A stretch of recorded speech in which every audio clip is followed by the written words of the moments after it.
Can you tell us more about Yipirinya? What is, who's behind it, and is it the only school of its type in the Territory?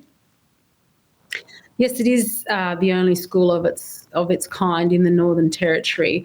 The principal, Gavin Morris, has come in, has started at the end of last year in his role, and he has been putting changes in place to ensure that these kids have better outcomes. And part of that was this proposal for the accommodation.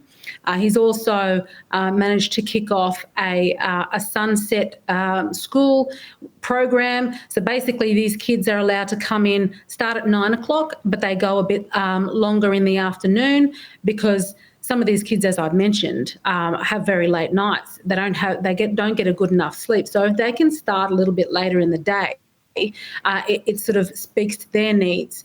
And it also teaches 4 of the main Aboriginal languages. So Warlpiri, the language from my people, my family, is taught there.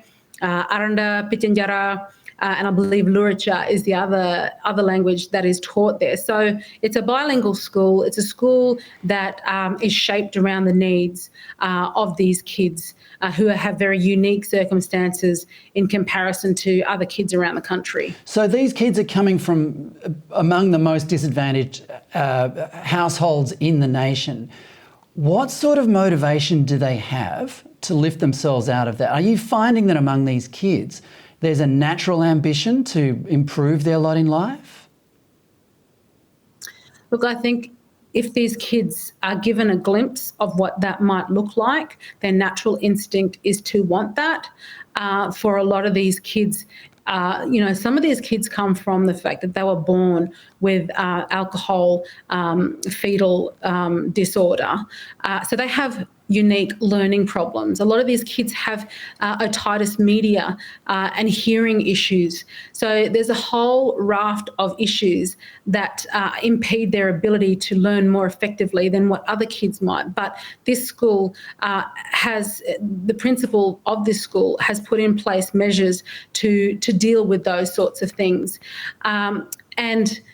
And really, there is it's only this kind of school that offers that opportunity to provide an alternative for these kids, because ultimately a lot of these kids will end up either down the road of incarceration eventually, or end up, becoming addicts themselves, end up ending their lives earlier than the average Australian, because of a raft of many issues that face Indigenous kids in these circumstances. So it does provide a glimmer of hope for these kids, and it is so important right now. And it's a no-brainer really for this federal government to get behind if they truly support our marginalised Indigenous kids in this country. This is an opportunity they would jump at, ensuring to make sure that it gets funded. I mean, they get the kudos for it if they fund it. You don't need a voice to Parliament to indicate that this is one of the most important projects they should be ensuring is funded in this up and coming budget.